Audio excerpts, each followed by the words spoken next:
Here are 7 rules successful traders take after a loss to become emotionally stronger and more disciplined. First rule: never let a bad day cost you more than you make on an average win day. Knowing how to lose properly is a must in a long and prosperous trading career. If you average, let's say, $200 on your winning days, don't lose much more than that on a bad day. Control the downside. Knowing how to minimize risk is the most important aspect in trading. There are really only 4 possible outcomes to trade or invest: a big win, a small loss, or a big loss. As long as we eliminate the big loss from our trading days, we can live comfortable with the other 3. Risk management is the primary cause for a successful or unsuccessful trading experience.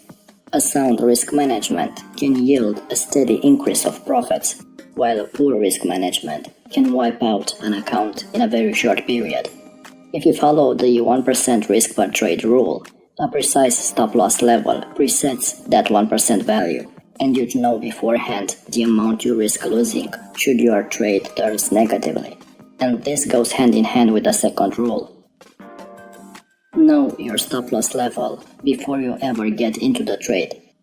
The stop-loss is a simple tool, yet so many traders and investors fail to use it, whether to prevent excessive losses or to lock in profits. Nearly all trading styles can benefit from this trait. Think of a stop-loss as an insurance policy. You hope you never have to use it, but it's good to know you have the protection should you need it. So always use a stop-loss and know its location before you ever get into the trade. Also, never widen your stop-losses when the market moves in the negative territory.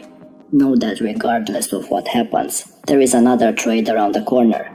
If your trading strategy relies on the success of one single trade, it's a very bad trading strategy.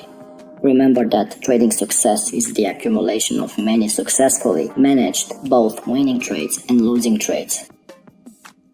Number 3. Don't involve in revenge trading. A big loss causes all sorts of inner conflict, a need for revenge, fear, anger, frustration, self-hate, market hate, and the list goes on. After a big loss, there's no way to trade with a clear head. There are more than 250 trading days in a year, so there is no rush to get back in there. If you do so, you basically revenge trading, rather than looking to your strategy and make sensible decisions around the incident. You jump straight back in. This is dangerous for your account for 2 main reasons. First, it forces you to throw your trading discipline out the window. It shifts your focus from your trading process to trying to make enough money to recover your losses. Trading based on emotions and luck is not trading, it's gambling. It's also a lose-lose situation. If you lose a revenge trade, you increase your losses even more with a trade that you had barely planned for. If you win, then you believe that trading on guts and emotion works, and you're going to do it again. So don't do it. Number 4. Accept responsibility. If you suffered a large loss, be sure to own it. Don't brush it aside, hide from it, or blame the smart money from your loss. There is always an excuse for a losing trade, but as traders and investors, we must accept the risks. Until we accept that we are responsible for whatever happens with our orders, the same thing will happen again. Accept responsibility and figure out what could have been done differently. This will help reduce the chance of occurring it again. It is also healthier than blaming other factors from your mistakes. Blaming others is admitting that you don't control your own trading, and if that is the case, you shouldn't be trading at all. If you control your trading and investing, then you can fix it. And it's always something that can be done. It may involve changing markets, changing your strategy, or your trading style. If you find that scalping the 1-minute charts bring you a lot of losses, then try swing trading. The solution is there, you just need to find it. Number 5. Stop trading for a while. Sometimes it's better to take a break to figure out what went wrong. Do those things so that you can get back to a better mindset in which you can refocus. After that, assess what happened by reviewing events carefully. Think about where you fell short, For example, did you take too much risk? Was the trade well planned? Were you mentally sharp? Or did you hold a losing trade hoping to avoid a loss? Taking a break from trading is one of the hardest things to do, but it's a smart move. Wait for the conditions to improve. Preserve your cash, save your sanity, and focus on other things. When the conditions improve, so will your results. Remember that market will not disappear tomorrow. Nothing terrible will happen. On the contrary, during this time away from charts, you will likely come up with new, better ideas on how to improve your trading. Number 6. Trade lower position sizes. After a big loss, confidence can be low. Not having a clear mind can cause you to skip trades, panic out of trades, or be overly aggressive. None of these things are good. Take a step back and trade in a demo account for a few days. Because it's not real money, there is also less pressure in a demo account, so it's easier to focus on trading and not to worry about the financial aspect of it. A few winning days in the demo account will raise your confidence levels and put you in a better mental space to take on the markets again with real money.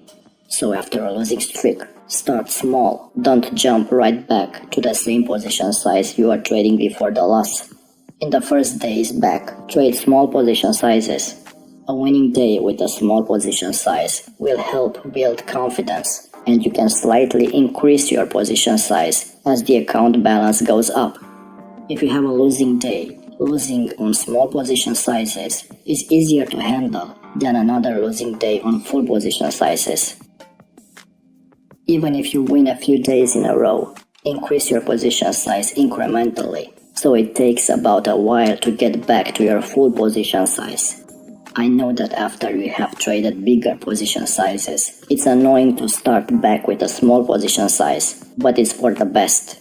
Bouncing back from a losing streak is about getting back to basics and implementing a strategy well, not actually about making money. Money comes from implementing a strategy well.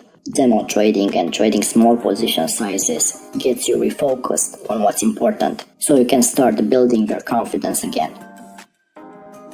Number 7, and probably the most important one, let go of the outcome and embrace the process. Realize that trading is a continuous process of learning. Most of the times, in trading, like in real life, you'll learn more from your mistakes than from your victories.